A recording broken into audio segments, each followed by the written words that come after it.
Selamat datang di YouTube channel Suharyanto Putra.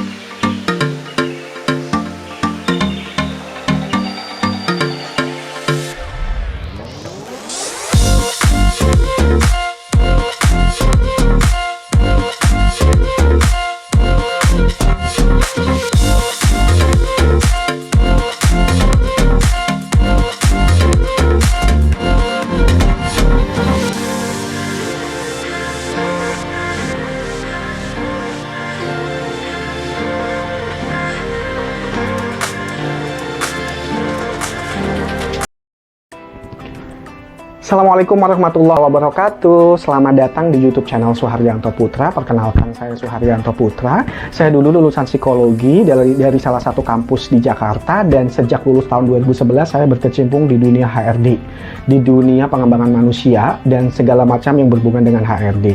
Saya senang banget untuk berbagi kepada teman-teman, untuk menjadi mentornya teman-teman. Oleh karena itu saya sekarang menjadi mentor di salah satu gerakan Tunas Bangsa, gerakan yang saya rintis bareng teman-teman untuk developing atau gerakan mentoring gitu ya, untuk membantu teman-teman SMP, SMA supaya mereka bisa berkembang gitu ya, secara kompetensi, secara pengembangan diri gitu ya, leadership skill mereka, supaya mereka siap untuk menapaki jenjang berikutnya. Dan saya juga senang berbagi gitu ya, oleh karena itu saya sering diundang untuk berbagi, untuk sharing pengalaman, baik itu tentang karir, tentang kepemimpinan gitu ya, tentang pendidikan, tentang pengembangan diri di organisasi-organisasi pendidikan, di organisasi-organisasi swasta, ataupun memang di organisasi NGO gitu ya. Nah, saya akan berbagi banyak di channel saya ini, di YouTube saya ini, tentang 4 hal tadi dan segala macam topik yang mungkin berguna buat teman-teman. Kalau teman-teman merasa bahwa channel ini bermanfaat, mohon dukungan dari teman-teman untuk subscribe gitu ya, atau like atau komen kalau teman-teman memang ingin diskusi, ingin bertanya, atau teman-teman bisa share kepada orang-orang yang memang membutuhkan sesuai dengan topik yang akan nanti saya bagikan. Dan di video-video sebelumnya saya udah berbagi banyak hal tentang nego gaji, tentang wawancara, tentang public speaking, tentang dunia pendidikan, baik itu mahasiswa gitu ya, bagaimana lulus cepat, kompeten, dan seterusnya. Banyak, silakan nanti teman-teman bisa cari dan scrolling semua videonya. Dan teman-teman kalau pengen diskusi langsung bisa DM saya lewat Instagram gitu ya, ada di atas ini. Silahkan, nanti kita bisa diskusi lebih lanjut. Dan kalau pengen punya sesi khusus buat saya open banget gitu ya. Silahkan langsung japri saya.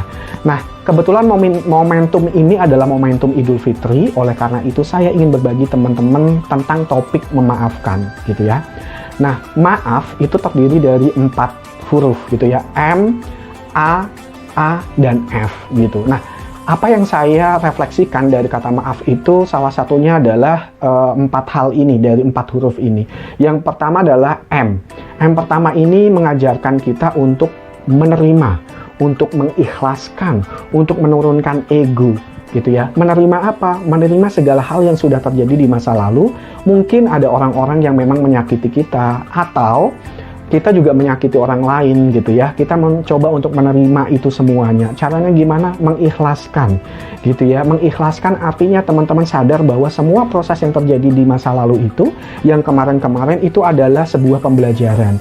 Itu ada hikmah yang harus kita ambil, dan kita mencoba untuk mengikhlaskan itu. Nah, dengan cara apa? Dengan cara menurunkan ego kita gitu ya. Ego kita jangan sama-sama keras, ego kita jangan sama-sama tinggi. Kalau teman-teman jadi anak, minta maaf gitu ya, menerima kesalahan, mengikhlaskan gitu ya, apa yang mungkin sebagai anak gitu ya, orang tua mungkin kadang-kadang punya berkata yang menurut teman-teman menyakitkan, atau kita sebagai anak punya perilaku kurang baik terhadap orang tua kita. Kalau kita sebagai suami atau istri, coba untuk menerima, memaafkan, menurunkan ego gitu ya, supaya kita mau untuk menerima kesalahan pasangan kita, mengikhlaskan pasangan kita, dan kita sama-sama menurunkan ego. Tidak ada yang gengsi, tidak ada yang angkuh, tidak ada yang lebih tinggi gitu. Dan kita semuanya sama-sama untuk berrefleksi. Itu yang pertama. Yang kedua adalah A. A yang kedua ini adalah akhlakul karimah gitu ya. Rasulullah SAW, Allah juga maha pemaaf, maha pemurah, maha pengampun gitu ya. Dan kita semua harus meneladani itu, bahwa kita juga harus menjadi pribadi yang pemurah, pribadi yang mau memaafkan gitu ya, mau mengampuni segala kesalahan-kesalahan yang dibuat oleh orang-orang di sekeliling kita, orang-orang terdekat kita, dan kita semuanya kalau memang punya kesalahan, kita juga harus memiliki hal yang sama gitu ya. Kita mau gitu ya, kita mau untuk mencoba meminta maaf gitu ya, untuk mengampuni, untuk memohon maaf dan seterusnya. Itu adalah akhlak yang baik, teman-teman. Rasulullah SAW mengajarkan kita untuk terus menjadi pribadi yang pemaaf, pribadi yang mau mendoakan gitu ya. Bahkan dalam salah satu ceritanya Nabi kita sering dihina, Nabi kita sering diejek, Nabi kita sering diludahi dan seterusnya. Tapi Rasulullah, Masya Allah gitu ya, mau untuk menerima itu. Bahkan beliau mendoakan gitu ya, mendoakan mereka-mereka yang jahat kepada beliau supaya mereka dibukakan pintu hatinya, dibukakan dibukakan pintu hatinya supaya mereka menjadi orang yang nantinya lebih baik lagi, menjadi orang baik. Bahkan beliau tidak membalas dengan kejahatan, beliau membalas dengan kasih sayang, beliau membalas dengan mendoakan. Luar biasa. Nah, kita sebagai umatnya gitu ya, kita harus bisa meneladani itu dan memulai untuk menjadi orang yang punya akhlakul karimah gitu ya. Nah, itu A gitu ya, yang kedua. Yang ketiga, A yang kedua adalah aktif. Aktif apa? Aktif untuk memulai meminta maaf, aktif untuk mulai menyapa. Kalau misalkan kemarin kita diem-dieman, yuk kita mulai menyapa gitu ya. Kalau kemarin gak ada yang meminta maaf satu sama lain, yuk kita mulai untuk meminta maaf. Kita dulu deh yang memulai gitu ya. Kita aktif untuk memulai itu.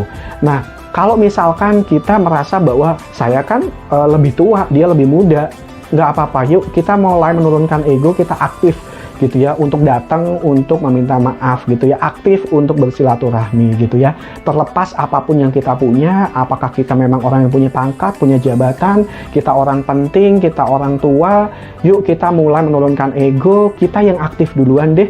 Salah satu orang yang memang punya willingness untuk meminta maaf gitu ya, itu salah satu indikator bahwa kita sudah mulai mengikhlaskan, kita udah mulai menurunkan ego, kita udah mulai menerima. Jadi tidak usah menunggu gitu ya, kalau kita memang anak, kita memulai minta maaf kepada orang tua kita, sungkem kepada orang tua kita. Kalau kita pasangan, terlebih gitu ya, istri mulai minta maaf kepada suami, atau suami juga boleh minta maaf kepada istri dan seterusnya. Kita juga bisa minta maaf kepada anak-anak kita gitu ya, walaupun memang di ajaran kita, baik agama ataupun mungkin budaya di masyarakat gitu ya, ada anjuran untuk kalau kita yang muda, coba kita minta maaf duluan. Kalau kita misalkan yang salah, kita minta maaf duluan gitu. Tapi kan pertanyaannya, kalau misalkan tidak ada yang memulai, siapa dulu gitu. Nah, yang penting kita mau mencoba aktif memulai aja. Memulai untuk apa? Untuk mulai datang minta maaf, untuk mulai silaturahmi, untuk mencoba menyapa mereka dan seterusnya. Kalau tidak bisa bertemu langsung, apalagi pandemi sekarang, kita bisa memulai lewat SMS, lewat WhatsApp, lewat telepon gitu ya, lewat Zoom, apapun itu. Jadi semua cara ada, momentumnya ada, mumpung momentum lebaran, yuk kita sama-sama untuk aktif gitu ya, aktif untuk menjadi pribadi yang punya akhlakul karimah tadi, untuk memulai menyapa, untuk memulai berkomunikasi, untuk menyampaikan permintaan maaf kita. Nah, yang terakhir adalah, yang keempat adalah F. F ini adalah fitrah. Fitrah artinya apa? Kembali suci. Setiap bayi yang baru lahir itu adalah suci. Dan di momentum kali ini, setelah 1 bulan kemarin di bulan Ramadan, kita berusaha untuk menjadi pribadi yang lebih baik lagi, rajin ibadah gitu ya, rajin mendekatkan diri kepada Allah. Kita juga berpuasa, kita juga menjaga lisan kita, menjaga perilaku kita, berbuat baik kepada sesama.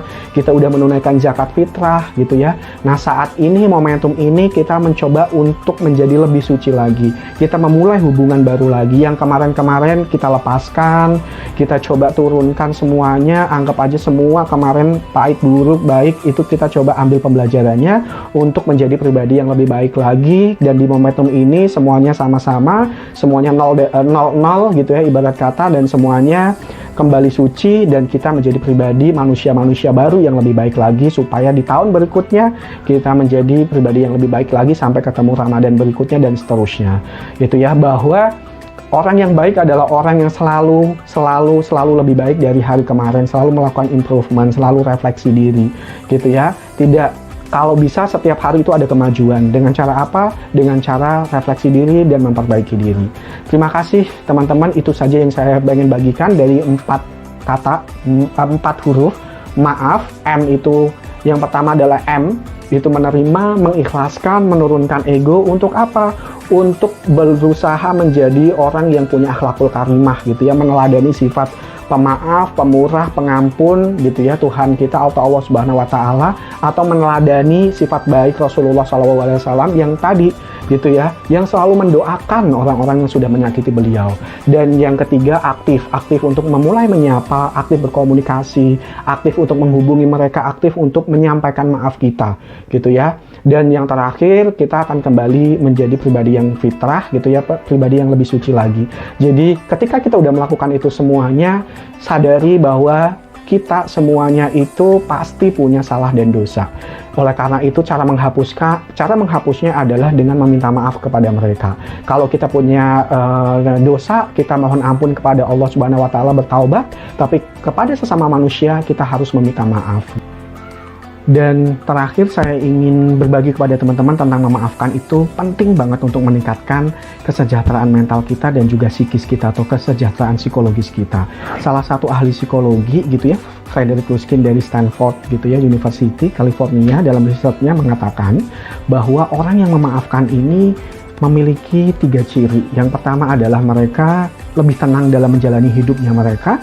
Yang kedua, tidak mudah marah atau tidak cepat marah karena dia bisa menahan ego, mengelola emosinya mereka. Dan yang ketiga, gitu ya, dengan lebih tenang, menahan amarah, maka akan menghilangkan atau mengurangi konflik. Artinya apa? Teman-teman nanti akan sehat gitu ya secara pribadi, sehat secara sosial juga, dan psikisnya teman-teman juga akan lebih baik lagi gitu. Nah, salah satu ahli psikologi yang memang sangat terkenal dengan konsepnya psychological well-being atau kesejahteraan psikologis gitu ya, bahwa tanda orang yang punya kesejahteraan psikis salah satunya adalah satu, mau menerima, punya penerimaan diri yang bagus, dan juga punya dan bisa membina hubungan baik dengan siapapun atau sesamanya dia.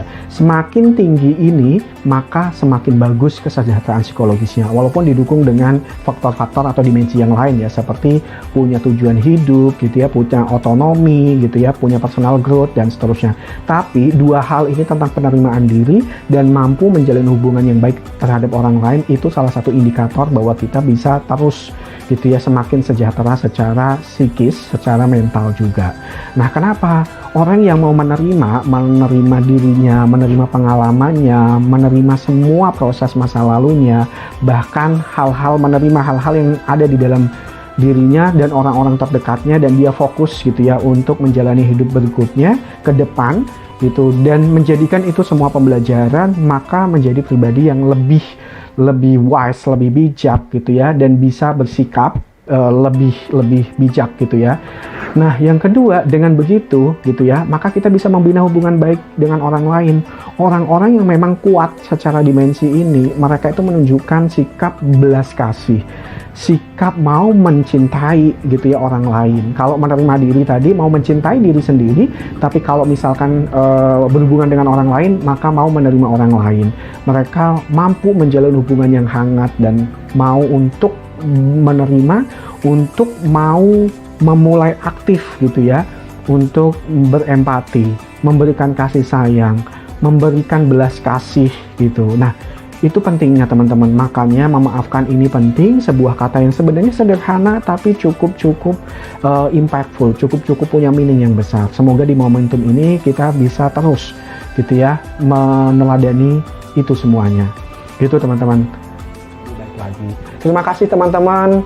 Jangan lupa kalau memang video ini bermanfaat buat teman-teman, silahkan subscribe atau share kepada teman-temannya atau keluarga atau teman terdekatnya. Dan sampai ketemu lagi di video-video berikutnya. Saya akan banyak sharing kepada teman-teman. Setiap minggu saya akan update video di channel saya ini. Terima kasih. Wassalamualaikum warahmatullahi wabarakatuh.